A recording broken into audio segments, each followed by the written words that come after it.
This week's project is the 1, 2, 3 Kid. Now you know why I'm not a wrestling announcer. It was sent to me by Zash, who has a brand new YouTube channel called The Figure Guys, and it's all about the world of custom wrestling figurines. Let's take a close-up look at this boy. And what do you see right away? What horrors are we discovering immediately? No, look at that parting line. Look at that wicked parting line. Runs all the way around the body. Everywhere you look, you see this beauty of a parting line. And that's just your classic, perfect example of a two-part parting line. Goes everywhere, all around the model. You can just see it clearly. Very visible, all around the model. That's just the nature of it. Of course, we are not going to do a two-part mold on this. We're going to do this as a one-piece cut mold. And that's going to give us a really great opportunity to compare the parting line that I get with the cut mold with the classic two-part parting line. They'll be side by side. So the goal here, the mission here, is for us to add very little parting line to this. This figure has other problems. Here you really see them on the top. Look at that. Look at those parting lines. Oh my God. Oh my God. They're a nightmare.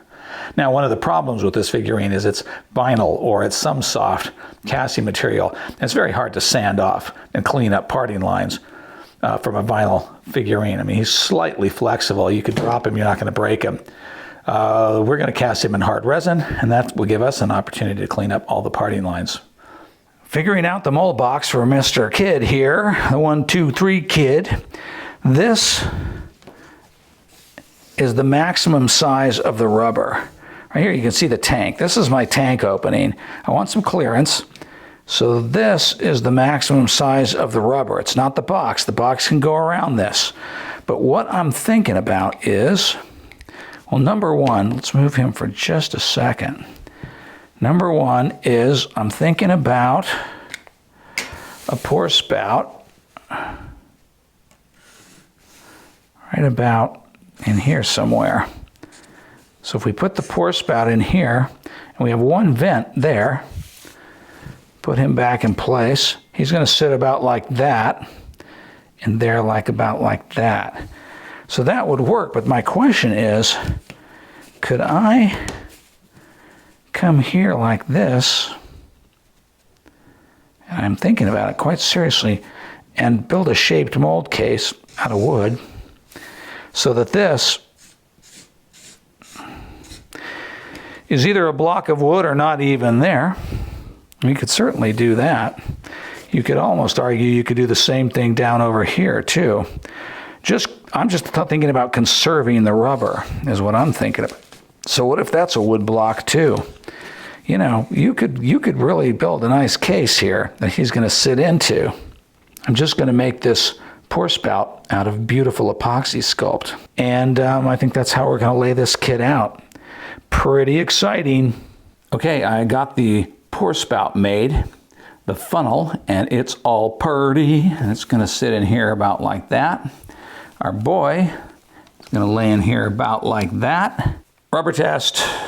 I put a little dollop of rubber on the boy. He ran around a little, but that's okay. Just to make sure there wasn't anything funky about this plastic or this paint that would inhibit rubber. And good news is, no inhibition. I figured out the height of the box is going to be 2.5 inches and found some 2.5-inch scrap wood in my pile of scrap. Let's go cut some wood and get this case made.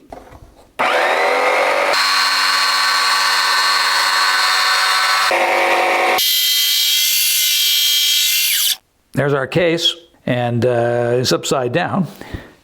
Should be like this because I'm going to pour the rubber this way. Pour him from this side. Fired up the beeswax pot, and let's get our boy out of the way so he doesn't get coated in wax. Heat gun in hand, and away we go.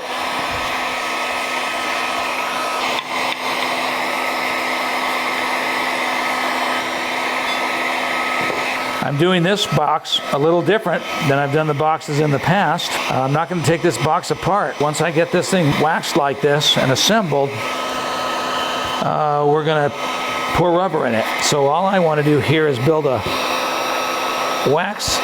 watertight case, seal all the edges, make sure they're nicely sealed up.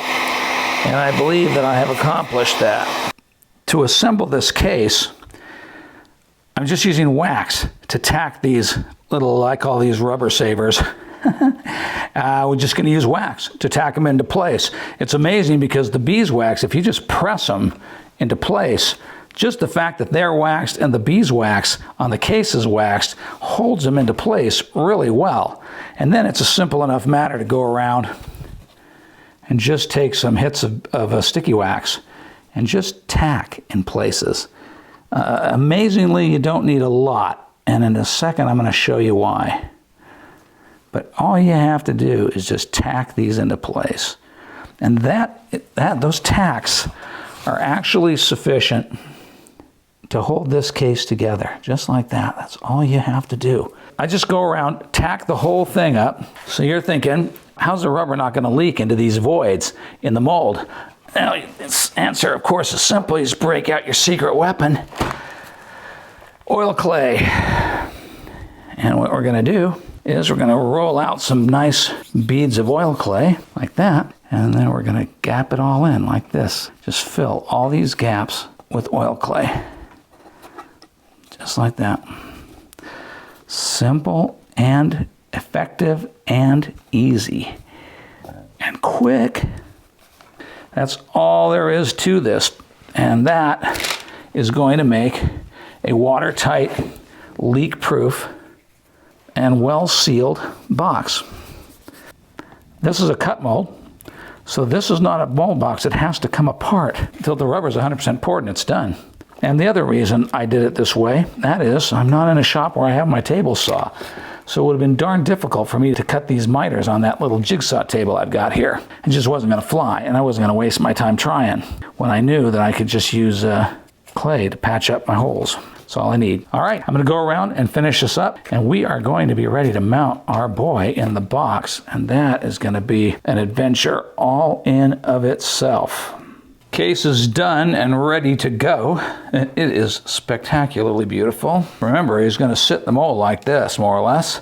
So from the high point of the hair to the knuckles, from the thumb to the body, as it fills, that's going to fill and then rise up. To hold him up, I put a wire down inside this sprue. It goes down in quite a distance. And we're just going to do this and jam this funnel into the body, just like that. Now there's some gappage in there, and we know what to do about that. Break out the sticky wax. We're also going to use sculpting wax, but I just want to tack them in place because the sticky wax I trust to hold on to this vinyl.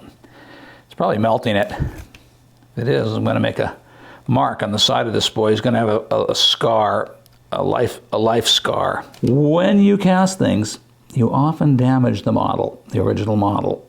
It's not uncommon for me to do some serious damage to my model because the final product is the casting, not the model. All right, now that sprue is pretty well welded onto the body, I'd say.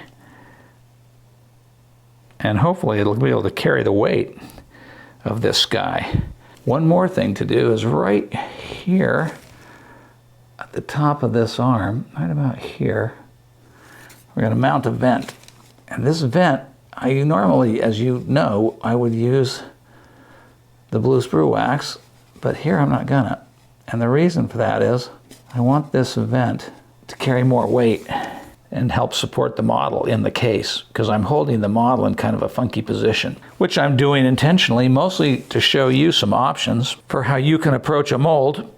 But also because this method, he has, if you look at him, he has remarkably little venting. He's, a little bit of venting. If I had mounted him like this and poured from above, I'd had all kinds of vents. This way, I'm getting the shortest possible routing of vents and the fewest number of vents. And the price I'm paying is I'm having to do a little more work mounting him in the case. So now that that's all done, let's see how he's going to fit in there. He should fit in there just like that. Question is he leaning backwards? Yes, he is. So we gotta make sure we pull him away and we center him that way. Put some heat on that sticky wax. Get that sticky wax good and hot. Let's mash him on there. The toe's a little close. Don't want the heel too close or the toe too close. Let's weld. Let's get to welding. Give me a good big mash of sticky wax in there. We got the boy mounted up and ready to go, and mixed up a cup of rubber. It's the same rubber that we're going to use to pour the mold, and it makes an excellent gasket material. So I'm just going to seal up the edge of the wooden frame, and that way we're certain that the plastic sheet that's going to be the front of the mold box won't leak. Otherwise, there's always a good chance it would leak. You could do the same thing with wax or clay, but in this case, it just works better to use the rubber itself as a gasket material. All right, let's get the plastic sheet mounted on there. Now, one option would have been to drill holes and drive in the screws, but because a lot of the wood there is thin, it's only 1/4 inch wood, it's not really thick enough to put screws in there. I'm going to opt for the super simple solution and just slap on a bunch of clamps. Which work like a champ. That's all you got to do. And of course the clamps are going to press the sheet of plastic tight against the wooden frame. And you want to make sure that the bottom edges especially are clamped, because that's where when the mold is full of rubber, that's where all the pressure is to push that mold open. And to push, rubber can force its way out of the tiniest little cracks. So you just need to make sure that you got a good seal all the way around. But it's easy and it works like a champ. And this will cure and gel up and we'll be ready to pour rubber. Let's get this thing poured. I'm going to pour it from behind, right in the small of his back. That's where I have the best pour window. And I can really dump it. This mold is going to drink some rubber.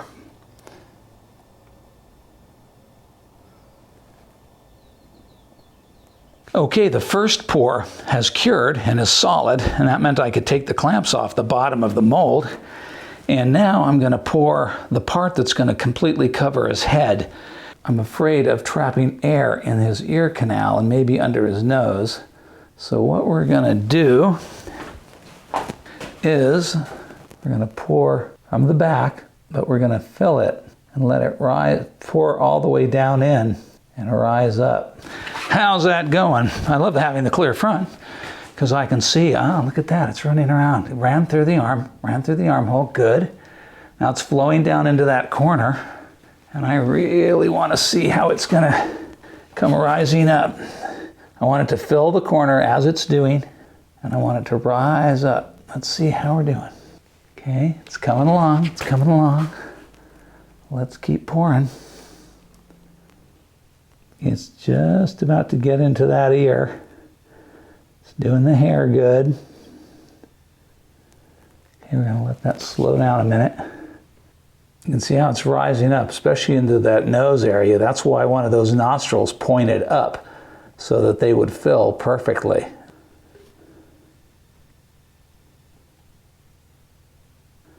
Now, I don't like the way it's draping right there. I think we're going to get away with it because it's going to fall. That rubber's going to fall, and that's going to be okay. And it's falling now away from the body, filling in down in there underneath that place, right into the hollow of the neck. That's filling in fine. Okay, yeah, that filled in under there. Didn't catch any bubbles. Just keep after it.